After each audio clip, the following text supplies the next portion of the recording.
bringing mindfulness into therapy, especially therapy for those who have experienced traumatic events in their lives, is very delicate and does require particular training. Hi, my name is Ted Meissner. Welcome to Mindfulness Voyage. And today we're going to be speaking about some differences between therapy and mindfulness and how important it is for therapists to have training in mindfulness if they're going to bring it into their work. Our guest today is Noga Zerubavel. Welcome to the podcast, and I'll apologize for my not always pronouncing names quite as well as they should be. Thank you for being here. So happy to be with you. So this is one of the episodes I'm particularly interested in diving into this topic because it's one that impacts an adjacent discipline to mindfulness. And you are so well placed to speak about this with your work. But before we go into that, maybe you can say just a little bit about who you are and the work that you do. Absolutely. So I'm a clinical psychologist by training, and I live in North Carolina. I specialize in kind of two arms of psychotherapy. One has been working with trauma survivors, and one has been using mindfulness-based interventions. I worked at Duke for many years, coming out of training, and founded a clinic for adult trauma survivors there, as well as running a mindfulness-based cognitive therapy program for people struggling with depression, and then later building into that arms for transdiagnostic depression, anxiety, trauma-related difficulties. And I just love that program so much, benefited so much from that training and all of my learning in that lineage. And I'm really excited to now be in a phase where I'm in private practice. I still teach and do research at Duke, but much more kind of tailoring to my own design. It allows for time for writing and things like that that I've really enjoyed. And so it's a new developmental phase for me.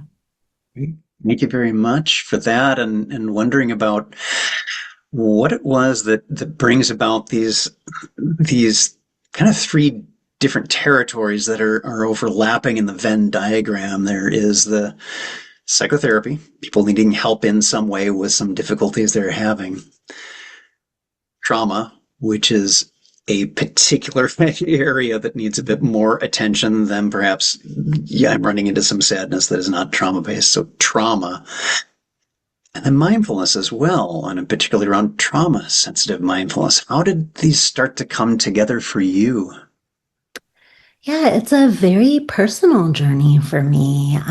Mindfulness has been in my life since childhood. My mother and my aunt both drew on mindfulness traditions and yogic traditions for their own self-care. And so from the time that I was little, they were offering me practices and had a little yoga book in Hebrew and just these different pieces of invitations into practice. My family has been very impacted by trauma, both in cultural, historical trauma ways, a family that's been very impacted by the Holocaust and other difficulties, and then also intergenerational trauma and more family violence pathways that I wasn't a direct recipient of, but those things have legacies. And then personal trauma. And so all of those things got me really comfortable talking about painful and difficult experiences, got me really interested in what helps us heal, what helps us tap into our own resilience, what facilitates recovery processes.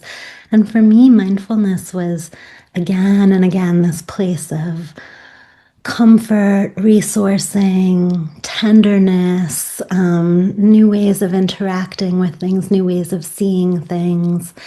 It's really transformative for me. And so I've been, interested in a very human experience kind of way for myself. And then as I traveled through my journey, really finding interest in what are the ways that people find to heal? And maybe these can be some of them, but not dogmatically. There's many ways to heal.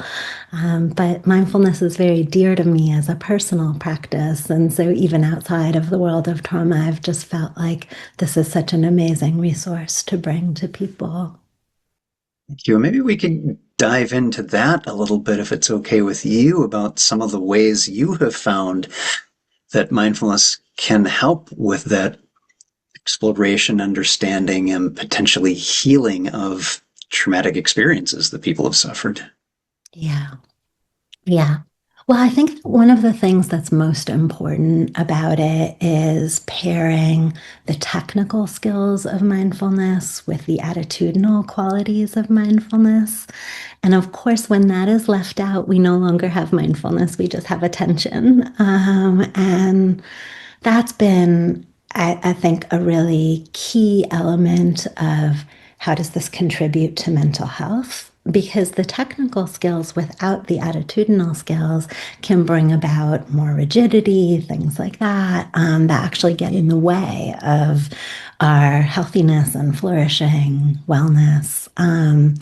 So I really hold those, closely together and feel that people are so disconnected, and part of this is societal elements like technology and things like that that can be used facilitatively, like this, to create connection, but also can sometimes interfere with connection.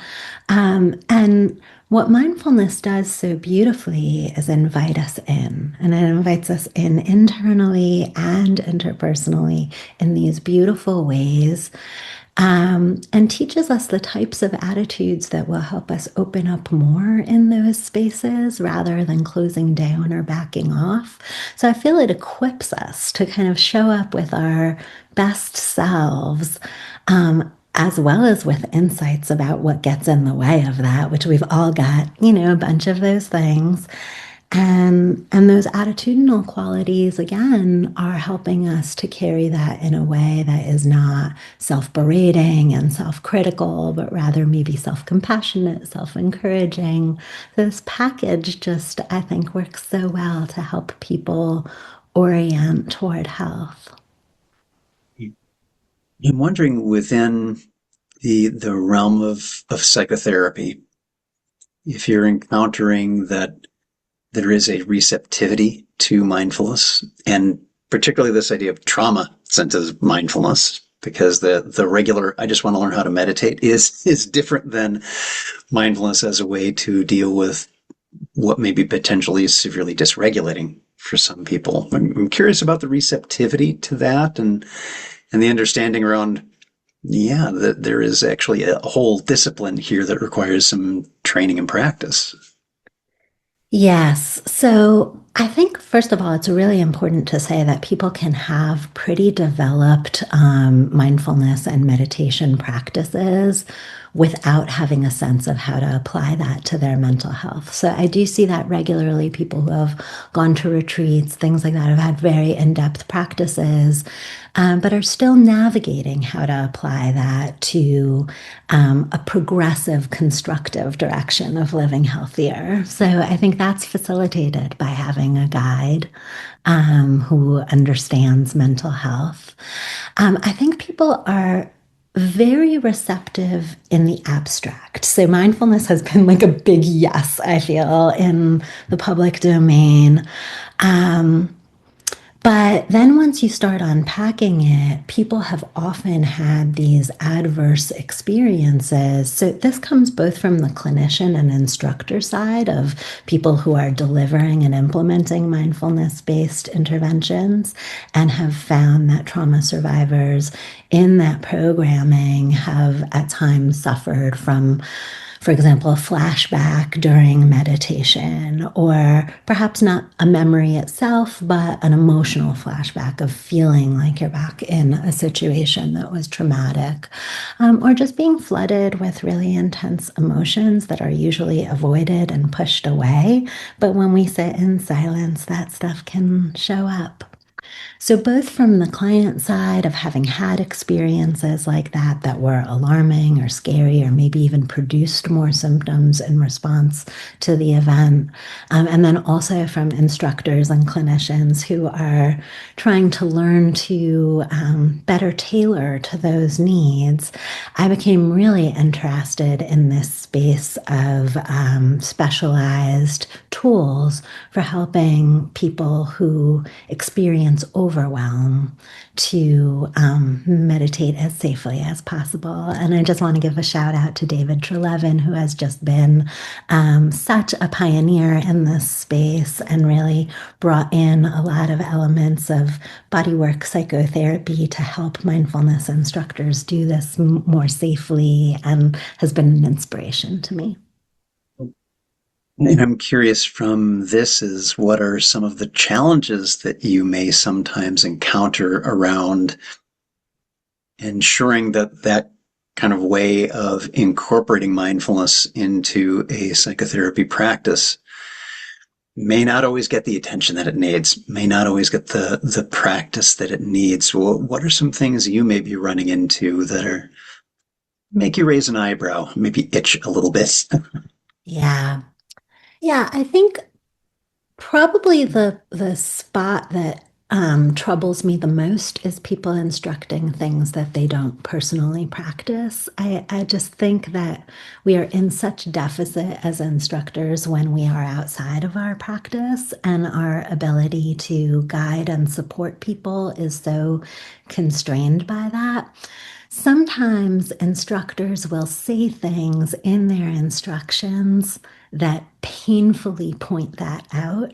And so those for me are spots like that. So what I mean as one example would be ending a mindfulness practice by saying, coming back to the present. And it's like, whoa, mindfulness is all about the present. That says we weren't in the present, right? So that kind of thing is just like, it's just a little comment, but it actually undermines much of the messaging of the practice. Another thing like that is if people are instructing in choiceless awareness and they provide instructions in what to do with distractions.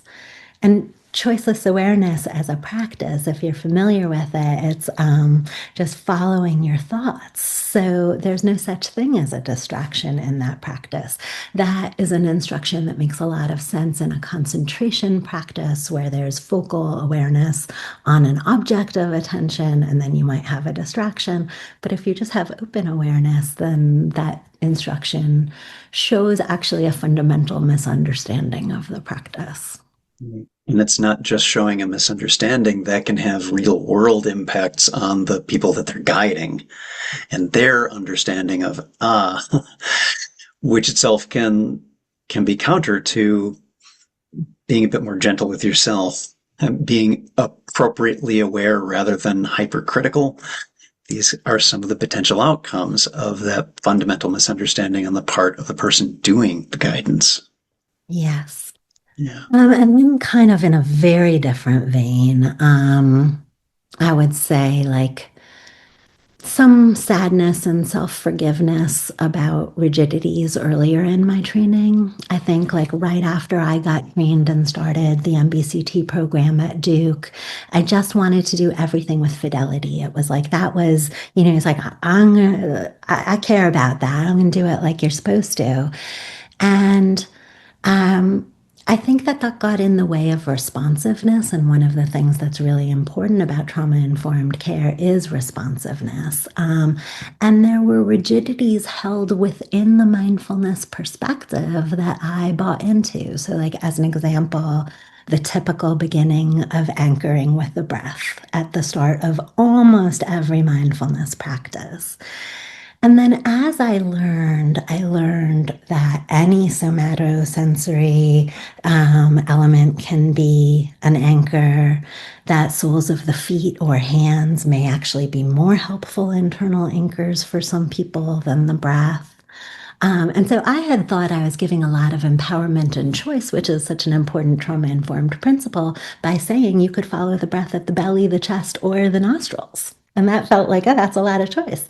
But actually, people didn't have to stick with the breath. And there's a beautiful paper on anchor preferences that highlights that people can guess their anchors, but might guess wrong what is most helpful to them. That actually experimentation is so helpful for us in figuring that out. And so, as I learned that, I was able to let the science advance my instruction and say, I don't need to keep instructing just the breath. And I think of these people like people with panic, where focusing on the breath can just be excruciating psychologically, or people with asthma or other breathing difficulties where the breath is not so settling, and that's okay for it to not, it's not that it has to be like an even breath or something like that. But if it is contributing to dysregulation, it's not a helpful anchor. So things like that, I think I've just like learned to let the principle guide me rather than the rule. Yeah, and this is such an important aspect that you're raising, Noga, is the idea of what is our intention here?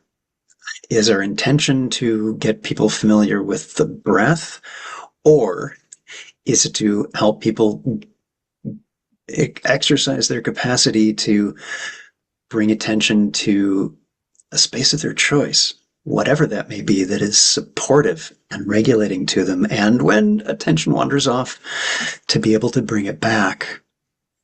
You see this similarly with a body scan that I maintain is not about the body. The body is a very convenient place for us to then direct and move and shift with the intensity of awareness. It's not about the body. The body is a convenient substrate for it. And this is a different way of looking at things for many people. So that underlying principle, what are we really doing here, can be so important and transformative to how we teach. Yes. I really resonate with what you're saying. And I think that's such an important point, and that instructors can do so much more tailoring with that kind of thinking about what is the function of the practice here. So, if we think about something like body scan and how that might be helpful for trauma survivors, we could think about it as an attention practice where they are learning to harness and shift attention from one place to another, which includes releasing attention from the prior thing. For anyone who ruminates or worries or gets stuck in memories, that stuff is very, very helpful to get more flexible attentional regulation of that sort. And at the same time, we could also use it as a body awareness practice, trying to build attunement to somatic information like thirst, needing to go to the bathroom, being hungry, sensations of pain, things like that, that for many people have been numbed through processes like dissociation that are common trauma responses. So mindfulness can teach us through body awareness to become more embodied, to attune more to this internal information. We could also use body scan for something like self-compassion, to connect more with the self and to kind of lovingly or tenderly approach the body through messaging that is more about that sort of attitudinal aspect. So I think that instructors are really empowered by thinking in that kind of mechanistic way. Yeah. And thinking about this a little bit for those who are therapists of some kind, and they may be interested in bringing mindfulness into their practice if they don't have that yet. And I mean their practice with clients. Mm-hmm. What are some recommendations you might have for them, some considerations before they buy a bunch of scripts and just start reading them to their clients? Yes, that's a wonderful question. I think, first of all, just really considering what your own practice includes. And if it's a person who's totally new to mindfulness, then dabble, get to know it a little bit. And I think what we want to do is we want to be tracking what we do and thinking of that as what we can offer. So it's like if I do 5-minute practices on a regular basis, great, I can guide 5-minute practices and give people helpful information about what that looks like. I might not know that much about what happens 20 minutes in, and so it may be helpful to send a client to a meditation center for guidance on that if I think they would get help from that while I build up my practice so that I'm more ready to help with that. So I think kind of staying in the lanes of what you know first and foremost. Then I think protocols, the world of therapy is kind of divided into protocols that tell you, like, do this, then do that. And process-based therapy, that if it's evidence-based, is drawing on the information that we know based on those protocols and the ways that they've been researched, and taking essential ingredients from that and thinking about how do I apply that. And we call that in a process-based way rather than a protocol-based way. So the protocols include things like mindfulness-based stress reduction, mindfulness-based cognitive therapy for folks interested in addiction. Is a mindfulness-based relapse prevention program is a beautiful one. There's also other ones that are tailored for anxiety, like the acceptance and behavioral therapies from Romer and Norcio. There's some different options like that sort of have this protocol backbone of like X number of sessions. Typically 8 is often a guiding one, but they've been tailored for different populations with different times. But it's a great way to just get to know your stuff as a clinician because this stuff has been researched. It's put together really thoughtfully by people who are brilliant clinicians. And when you practice that for a little while, you get this scaffolding that then allows you to stretch out a little bit with freedom, kind of knowing that you have this home base of knowledge that's built off the evidence base. So I really recommend that as a method. Any parting thoughts that you would have for any clinicians who are considering mindfulness? Maybe some questions that you regularly get from those who don't have your experience, or anything else you'd like to share? Yeah, I think some of the central messages that I hope clinicians will be thinking about is first and foremost strategic practice selection. I think that most of the time clinicians just think about like, oh, what's a practice I can do? And whatever the first thing that strikes their mind is what they'll offer. And that's a little bit sloppy clinically. We can do a lot better than that. We can think about what is the mechanism that I'm trying to promote here? What is a good practice that would help with that?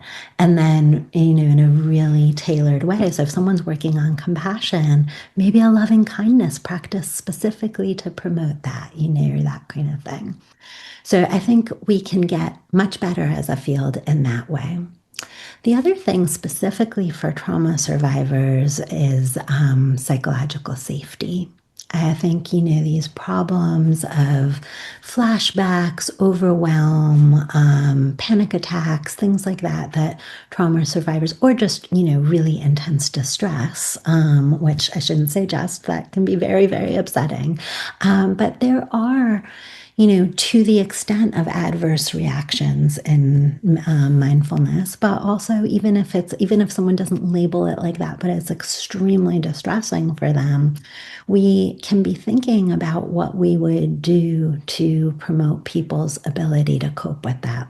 And that is actually physiological. It sounds emotional, but in fact, that sense of safety is housed within our autonomic nervous system and has to do with whether our physiology is stable or not. And we have lots of tools for bringing the autonomic nervous system back to equilibrium when it's in a state of disequilibrium.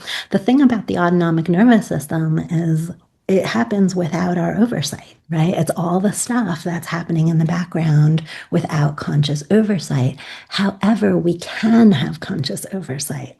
So, by something as simple as elongating either the inhalation or the exhalation, depending on whether we want to increase the sympathetic nervous system, if we want to go up in arousal, we're going to do a longer inhalation. And if we want to go down in arousal and down regulate, we're going to do a longer exhalation. Just by getting that asymmetry of the breath, we can already be creating taking that imbalance in the nervous system, rebalancing it, and finding our way back to homeostasis. And circumventing all of the emotional complexity of what the person might be experiencing, which is a rabbit hole in that moment. That's not the moment for that. So, as clinicians and as mindfulness instructors more broadly, the more that we learn about these safety enhancing strategies that are about psychological safety inside the mindfulness practice, that will really help us to, first of all, know how to respond in those times, but also equip people. Some people, we can even do this in preparation when they tell us, like, oh, this has happened to me before. We can give them all kinds of tools in preparation, making it much easier for them to do this work. Targeted practices are so important. Otherwise, it's just taking random pills off the shelf at the pharmacy because you heard pills are helpful. Not necessarily. You need to find the right one. And that's why it's important to speak with someone who's had training in this. Well, for those of you who are watching or listening, wherever you're consuming this, I will have several links for you where links can be found in this channel. Our guest today, Noga Zerubavel, thank you so much for being here today. I really appreciate it. Hope you'll come back soon. Thank you. It's been a pleasure. Thanks so much for listening, everyone. And if you would, please tap that subscribe button. It does help this podcast, and it only takes a moment. And remember, every moment you have a choice. Make it the best you can. And I'll see you again soon on Mindfulness Voyage.